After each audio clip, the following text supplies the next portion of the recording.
Hey guys, today we're talking about how to do pelvic floor exercises during pregnancy, as well as 3 self-assessments to ensure that you're doing them correctly, and also a daily pelvic exercise routine to help prepare for labor and prepare for the fastest recovery after and prevent leaking after baby as well. My name is Jacob Humble. I'm a pre and postnatal fitness instructor, and if you like videos like these, we put out pregnancy and postpartum videos every week. And if you want to support me, consider subscribing and dinging the notification bell to get notified every week when we put out a new video. Of course, this is general information only, and I always recommend going to speak to your own doctor or a pelvic floor physiotherapist. They are amazing and can give you individualized advice. Our pelvic floor muscles are a really important part of our core, and they hold up our organs, as well as during pregnancy, they're going to hold up baby and placenta and everything else extra that's happening in there. So they attach from our pubic bone to our tailbone and then our seat bones on either side, making a hammock to hold everything in.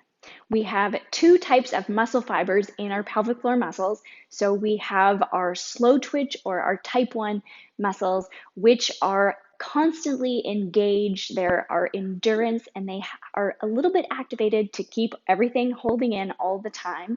And then we have our type 2 or our fast twitch fibers that protect us when we sneeze or laugh. And we really want to work on these to prevent any leaking when we're sneezing or laughing. You can do pelvic floor exercises in a variety of different positions. If you're in your first trimester, then sitting on a ball or sitting on a chair is a good position. If you're in your second trimester, actually, then being on your hands and knees is a good position. And then if you're in your third trimester, when your belly is big and heavy, then actually finding a comfortable position and side lying can be a good position to do them in. There are a couple of different cues that can be helpful when you are doing your pelvic floor exercises. So the common one that you hear is to stop the flow of urine. And if that works for you, then I would also encourage you to think of lifting up a little bit. The cue that's my favorite is picturing a blueberry or a raisin at the opening of your vagina and sucking it up into my vagina. And then another cue that is helpful is picturing there is a string from your belly button to the opening of your vagina, and you are cinching up and shortening that string as you kegel. Those are the 3 cues that I find helpful. If you have another cue that is helpful for you, please share that in the comments below. I'm sure that other moms would love to hear other options as well. Ideally, we just want to be activating around the vagina and not around the anus. But in the beginning, if you haven't been doing Kegel exercises regularly, this can be really hard to just isolate those muscles. So it is okay to do both until you can find the strength to isolate the muscles just around the vagina.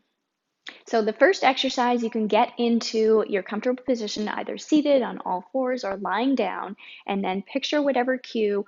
So for me, I'm going to picture my blueberry, and I'm going to suck it up, and I'm going to hold for up to 10 seconds. So I want you to count and see how long you're able to hold before you get too fatigued and have to release it. And that is your starting number. And so you can write that down, remember it, and then as you practice, you can build up to the 10 seconds. So let's say you make it to 6 seconds. That's how long you're going to attempt to hold it for, and you're going to repeat that 5 times. So you're going to pick it up, hold it, count to 6, fully relax, take a breath, and then you're going to repeat and hold for 6, and you can do that 5 times in a set. The next exercise is working on our fast twitch muscles. So we're going to take a time period of 10 seconds, and we're going to see how many we can do as quickly as possible in that 10 seconds. So you would want to go Kegel, Kegel, Kegel, Kegel, Kegel, counting to 10 seconds. And then you're going to repeat that 5 times. So the next exercise is going to work the anterior or the front of our pelvic floor, which sometimes can be weaker than the posterior side. And so you're going to picture the opening of your vagina, and you're going to visualize moving it forward. And you're going to do that 10 times, relaxing and taking a breath. So fully relaxing in between and then moving it forward. The movement may be very, very little, or it may even be in the beginning more of an energy feeling. But when you practice, as you build up those muscles, you will start to feel it. The next one we're going to work on is just using the isolated muscles around the vagina and trying to leave our back passage muscles out of it. Again, it may be the tiniest movement or more of a feeling of energy, but we want to start to work to be able to isolate those messages. So take 10 times, and just even if it's the slightest movement, try to isolate the muscles around the vagina to do these kegels.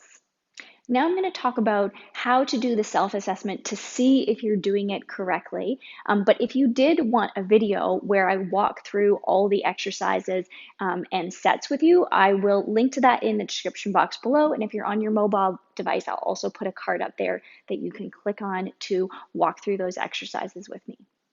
So to assess whether you're doing it properly, the 3 ways that you can do are you can put your hands on your lower abs, and if you are doing it correctly, you should feel the slightest movement in your low abs, and so you should feel it kind of tightening and coming together just ever so slightly, and that's going to be a cue that you're doing it properly.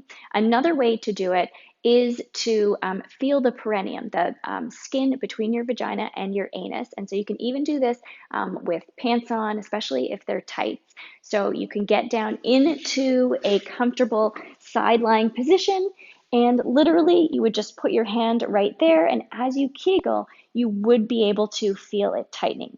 And the third way is actually what a pelvic floor physiotherapist would do, and so of course you want to make sure that you have clean hands or gloves on, and you could actually insert 2 fingers into your vagina, and you would want to be able to feel a tightening and lifting when you're doing your kegel.